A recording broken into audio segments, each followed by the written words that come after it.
Zelthor had served in the Galactic Coalition fleet for 17 cycles, witnessing battles across 3 spiral arms. He had faced the crystalline swarms of Vendros Prime, survived the plasma storms of the Outer Rim, and watched entire star systems collapse into quantum singularities. Fear, he believed, was a weakness his kind had evolved beyond. Then he met the humans. The distress beacon came from a mining colony on Kepler 442b, a desolate rock at the edge of charted space. Pirates, the Cravath Brotherhood, notorious for their brutality, had seized the installation and taken hostages. Standard protocol dictated a 2-week siege followed by negotiation. The human contingent assigned to Zelthor's strike team had other ideas. 2 weeks? Lieutenant Sarah Chen stared at the holographic display, with an expression Zelthor's translator struggled to interpret. Her lips curled upward, but her eyes remained cold. Those miners don't have 2 weeks.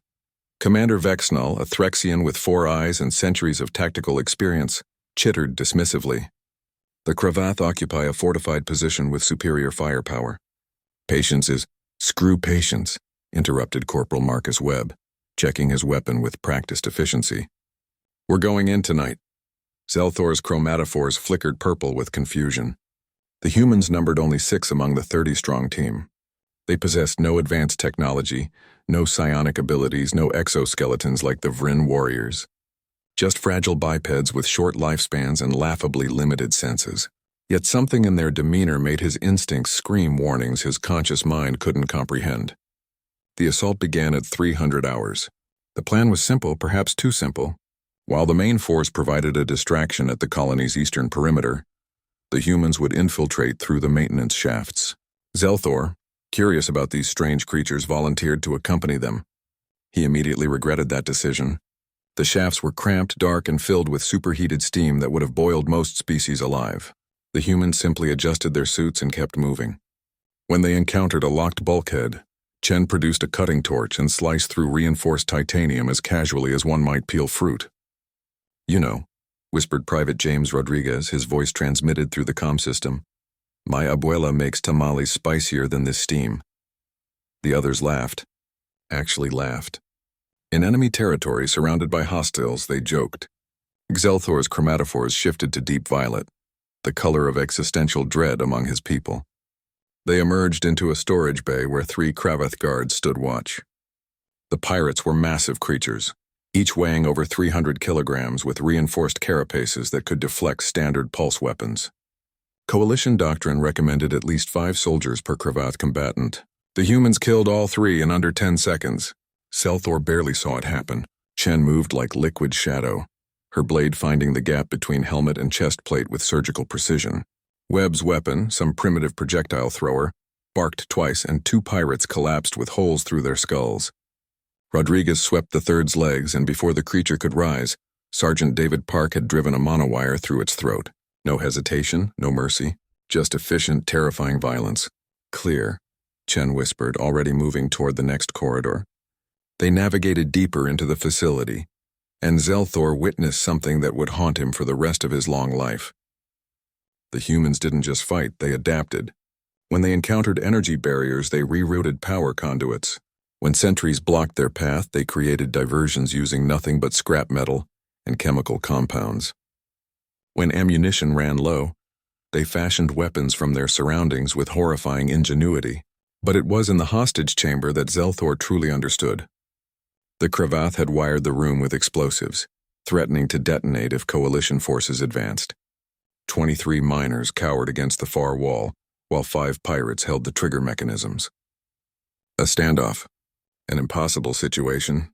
Chen assessed the room for exactly 3 seconds. Then she smiled, really smiled this time, and said something in her native language that Zelthor's translator rendered as, "Hold my beer." What followed defied tactical logic. The humans split up, each taking positions that left them exposed and outnumbered. Then, on some unspoken signal, they attacked simultaneously from 6 different vectors. The battle lasted 47 seconds. Zelthor had never seen anything like it. The humans moved with a coordination that suggested telepathy, covering each other's blind spots with perfect timing. They used their own bodies as shields for the hostages, taking injuries that would cripple them to protect strangers of another species. When one fell, The others fought harder, channeling grief into fury with seamless efficiency. Rodriguez took a plasma bolt to the shoulder but kept firing. Park's leg was broken, yet he still dragged 3 miners to safety. Chen, bleeding from a dozen wounds, personally disarmed 4 explosive charges while dodging point-blank fire. And they won. Somehow, impossibly, they won. Later, as medical teams treated the wounded, Zelthor approached Chen. Her arm was in a regenerator sleeve, and she was already writing her after-action report. "Why?" he asked simply. "Why risk everything for miners you'd never met?" Chen looked at him with those strange, forward-facing predator eyes. "Because they needed help. Because we could, because—" She paused, searching for words. "Because that's what humans do." Zelthor's chromatophores flickered through a dozen colors before settling on one his species rarely displayed.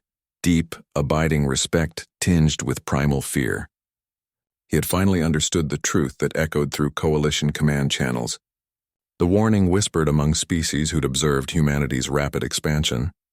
Humans weren't the strongest species, nor the smartest, nor the longest lived, but they possessed something far more dangerous, an absolute refusal to accept the impossible, coupled with a terrifying willingness to sacrifice everything for those they deemed worthy of protection. The galaxy had faced many threats, but it had never faced anything quite like humanity. Creatures who stared into the abyss and, instead of blinking, loaded their weapons and charged forward with jokes on their lips and fury in their hearts. Zelthor had discovered true terror that day. Not the fear of death or pain, but the bone-deep understanding that humans would do anything, endure anything to achieve their goals. And if you were lucky enough to call them friends, they'd move entire planets to keep you safe. If you were unlucky enough to call them enemies, well, the Kravath Brotherhood learned that lesson the hard way. Their survivors still tell stories about the demons who fight without fear, who turn losses into motivation, and who measure victory not in strategic advantage but in lives saved. The humans, they say, are coming, and the universe trembles.